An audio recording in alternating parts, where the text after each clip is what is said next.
साल पुराने इस घोटाले की परतें 3 साल पहले खुली थी।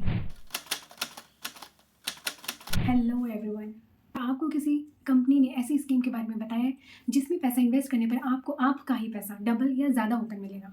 तो आई एम श्योर अनजाने में ही सही बट आपके साथ कहीं ना कहीं ये स्कैम हो चुका है। तो आज हम ऐसे ही एक ट्रेंडिंग स्कैम के बारे में बात करने वाले हैं जिसका नाम है आदर्श सोसाइटी स्कैम। तो चलिए पहले हम ये जानेंगे इस स्टार्टअप को कब, किसने और कैसे शुरू किया। राजस्थान के सिरोही निवासी दो सगे भाई वीरेंद्र मोदी और राकेश मोदी ने आदर्श क्रेडिट कोऑपरेटिव सोसाइटी स्कैम की नींव रखी। तब वीरेंद्र की उम्र 57 और मुकेश की उम्र 24 साल थी। वीरेंद्र टैक्सी चलाते थे और मुकेश कैसेट रिकॉर्डिंग करते थे। वीरेंद्र ने पैसे कमाने की ठानी। वीरेंद्र ने इस काम में सबसे पहले अपने सगे भाई मुकेश को साथ लिया। 1999 में पहली ब्रांच सिरोही में खोली। हेरा फेरी के लिए अपने ही परिवार के सदस्यों को डायरेक्टर बना दिया। रिश्तेदारों के नाम पर फर्जी कंपनियां खुलवा दी।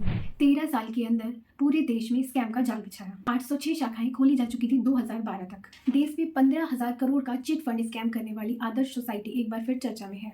इस मामले में नया खुलासा हुआ है। हजारों करोड़ों की ठगी करने वाली सोसाइटी के मालिक मुकेश मोदी ने 224 करोड़ के सूट फाड़ डाले। यह खुलासा इस मामले में जांच कर रही ईडी यानी कि इन्फोर्समेंट डायरेक्टरेट की ओर से अदालत में पेश की गई रिपोर्ट में हुआ है। मुकेश मोदी ने कागजों में दिखाया था कि उन्होंने मुंबई से करोड़ों के सूट खरीदे और उन्हें एजेंट्स को दिए, लेकिन हकीकत में इतने सूट खरीदे ही नहीं गए थे। कागजों में बताया गया कि ये सूट नगद खरीदे गए, वितरित हुए और बाद में फट गए। इतना ही नहीं, मुकेश मोदी की पत्नी, बेटी और दामाद ने भी फर्जी फर्म और कमीशन के नाम 718 करोड़ रुपए का स्कैम किया। ईडी मामलों की विशेष अदालत में 2 दिन पहले मोदी समेत 124 लोगों पर संज्ञान लिया है।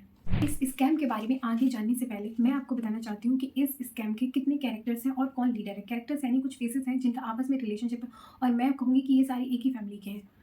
तो इन्होंने स्कैम करते टाइम, वीरेंद्र मोदी ने स्कैम करते टाइम जो भी पार्टनर्स चुने वो अपनी फैमिली से ही चुने।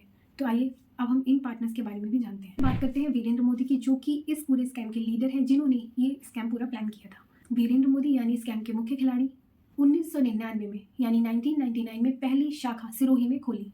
12,414 करोड़ रुपए लोन में दिए। बात करते हैं मुकेश मोदी की, जो कि वीरेंद्र मोदी के भाई हैं। मुकेश मोदी सोसाइटी के संस्थापक अध्यक्ष बने और उन्होंने पत्नी मीनाक्षी और दामाद वैभव को 270 करोड़ रुपए दिए और उन्होंने पत्नी मीनाक्षी और दामाद वैभव को 720 करोड़ की कमीशन दी।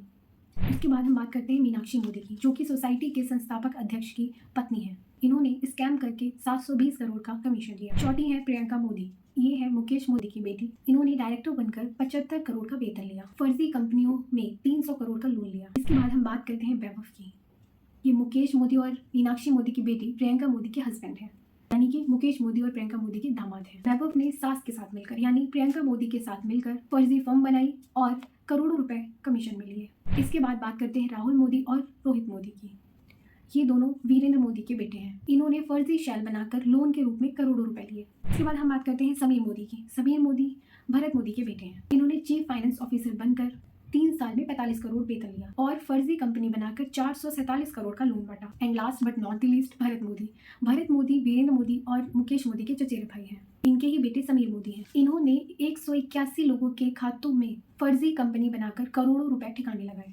तो ये तो बात हो गई मोदी परिवार के बारे में, जो कि इस स्कैम इस स्कैम में शामिल थे। मैं आपको बता दूं कि अभी तक मोदी परिवार के जितने भी मेल सदस्य हैं वो सारे के सारे जेल में हैं, सिर्फ एक बच्चा ही बाहर है। एक और राज जो इनकी बेटी को लेकर खुला है वो गुड़गांव में महज 180 स्क्वायर फीट की एक दुकान और कई फर्जी कंपनियां चला रही थी और उन्होंने भी 448 करोड़ रुपए हड़प लिए। उनकी दुकान में 4 कुर्सी, 1 मेज और कंप्यूटर के अलावा कुछ भी नहीं था और इसके अलावा उन्होंने सोसाइटी से 270 करोड़ रुपए का एक्स ग्रेशिया लिया। इस घोटाले को अंजाम देने के लिए एक कंसल्टेंट फर्म भी बनाई गई, जिसके माध्यम से सलाह के नाम पर 270 करोड़ रुपए का कमीशन उठाया। इसमें वह खुद, उनकी पत्नी और दामाद शामिल थे। इन तीनों के नाम से बिना कोई काम बताए 3 साल में 270 करोड़ रुपए का कमीशन लिया गया। अब हम बात करेंगे कि इस कंपनी को कब नोटिस किया गया, मतलब पहली कंप्लेंट किसने, कब और कहाँ की।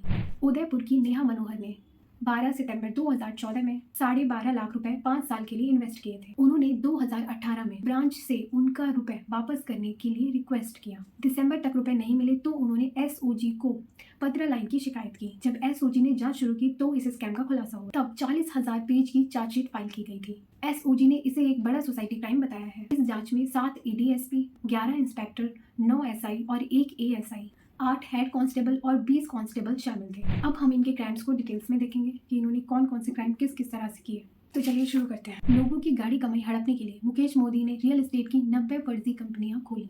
सोसाइटी से 25% की महंगी दर से लोन लिया क्योंकि चुकाना तो था नहीं। फिर कंपनियों से पैसा निकालकर इस्तीफा दे दिया और कर्मचारियों को कंगाल फर्म्स का डायरेक्टर बना दिया। इन सभी निकाले गए पैसों से जमीनें खरीदी। सोसाइटी को दिखाई गई ब्याज की एंट्रियां भी फर्जी थी।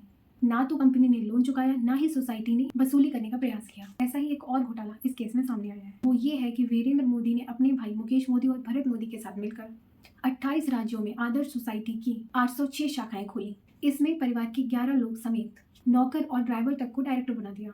2 गुने धन जैसे कई झांसे देकर लोगों को फंसाया। लोगों से 14,800 करोड़ रुपए हड़पे। इन्वेस्टर्स के 12,414 करोड़ रुपए सिर्फ रिश्तेदार व नौकरों की सैकड़ों फर्जी कंपनियों में बांटे। एसओजी ने 6 महीने की जांच के बाद मोदी परिवार के 11 लोगों के अलावा और भी 3 लोगों को गिरफ्तार किया है। बताया जाता है जिंदा मवेशियों को मरा बताकर भी लाखों रुपए का क्लेम उठा चुके हैं। राजस्थान में सबसे पहले सिरोही में ऐसी कई फर्जी सोसाइटी का नेटवर्क शुरू हुआ था। इसकी शुरुआत भी आदर्श सोसाइटी से ही हुई थी। ये लोग सरकारी और रिटायर्ड लोगों को झांसा देते थे। दावा करते थे कि 3 या 5 साल में जमा रकम को ब्याज के साथ डबल कर देंगे। इस दौरान आदर्श सोसाइटी के साथ काम कर रहे कई कर्मचारियों को मोटी कमाई का राज पता चला, तो उन्होंने भी सिरोही समेत आसपास के इलाकों में छोटी मोटी सोसाइटीज शुरू कर दी। लेकिन जब यह घोटाला सामने आया तो अधिकांश सोसाइटीज बंद कर दी गई और उनका भी स्कैम सामने आया। एक रिपोर्ट के अनुसार अकेले सिरोही में 10 से ज्यादा अलग अलग सोसाइटी पर 250 से ज्यादा मामले दर्ज हुए हैं। जिन लोग के साथ ठगी हुई वे स्थानीय ही थे और जो लोग आरोपी पाए गए उनमें से अब भी कई लोग जेल की सजा काट रहे हैं। तो अब हम बात करेंगे कि जो मोदी ब्रदर्स थे वो कहाँ से कहाँ पहुँच गए और उन्होंने मुकेश अंबानी के कंपैरिजन में क्या क्या बड़े काम किए अमीर होने के बाद। इन दोनों भाइयों ने 20 लाख इन्वेस्टर्स को ठगा। फर्जी कंपनी बनाकर अपने कर्मचारियों को मुकेश अंबानी से भी ज़्यादा सैलरी बांटी। सोसाइटी की आड़ में मोटी रकम कमाकर दोनों भाइयों ने यानी कि वीरेंद्र मोदी और मुकेश मोदी ने अपनी लाइफस्टाइल को बिल्कुल ही चेंज कर दिया। छोटे से घर में गुजारा करने वाले मोदी ब्रदर्स ने गुरुग्राम यानी कि गुड़गांव में 100 करोड़ की कोठी खरीदी थी। इसके लिए करोड़ों इन्वेस्टर्स को झांसा दिया। उनके जमा कराए पैसों से ऐशो आराम करते थे और अक्सर ये लोग फॉरेन ट्रिप्स भी करते थे। सुनने में आया है कि इनका पूरा फैमिली अक्सर फॉरेन ट्रिप्स पर जाता रहता था। मोदी ब्रदर्स के कारनामे देखकर एसओजी भी हैरान हो गए। इनकी तुलना इतालवी ठग से की गई जिनका नाम था चार्ल्स पोंजी। पोंजी ने 1920 में उत्तरी अमेरिका और कनाडा में फर्जी कंपनियां खोली थी। सभी कंपनियों से उसने $20 मिलियन का घोटाला किया था। अब हम इस वीडियो के एंड में एक ओवरव्यू लेंगे कि कब किस साल में क्या हुआ। 2018 में पहली बार ही 15 लाइन की शिकायत दर्ज हुई। 2018 में ही एसओजी ने महिला की शिकायत पर जांच शुरू की थी। 2018 में ही 71 खातों की एसओजी 116 खातों के इनकम टैक्स ने जांच शुरू की और सीज किए। 2019 में एसओजी ने जांच शुरू कर 40,000 पेजेस की चार्जशीट फाइल की। 2019 में हाईकोर्ट में सुनवाई शुरू हुई। 2020 में एसओजी ने सोसाइटी के मुख्य ऑफिस अहमदाबाद में कैंप किया। 2020 में 1 महीने तक सुबह 9 बजे से रात 11 बजे तक एसओजी ने दस्तावेज खंगाले। इस वीडियो को खत्म करने से पहले सारे व्यूअर्स के लिए एक क्वेश्चन है, आप अपनी राय कमेंट में दे सकते हैं। आपके पास 3 चॉइसेस होंगी, आपको एक चॉइस आंसर करनी है। आदर्श क्रेडिट कोऑपरेटिव सोसाइटी में मोदी पर 224 करोड़ के सूद जलाने के आरोप लगे हैं। इसमें आपकी राय क्या है? आपके ऑप्शंस हैं। पहला, एजेंसियों को नए सिरे से जांच करनी चाहिए। दूसरा है इन्वेस्टर्स के पैसे कैसे वापस होंगे, इस पर भी सोचें। तीसरा है ऐसे स्कैम को रोकने के लिए सरकार सख्त कानून लाए। थैंक यू सो मच और यहीं पर हम अपनी ये वीडियो एंड करेंगे। मिलते हैं नेक्स्ट वीडियो। अगर आपको मेरा ये वीडियो पसंद आया तो please like share and comment जरूर।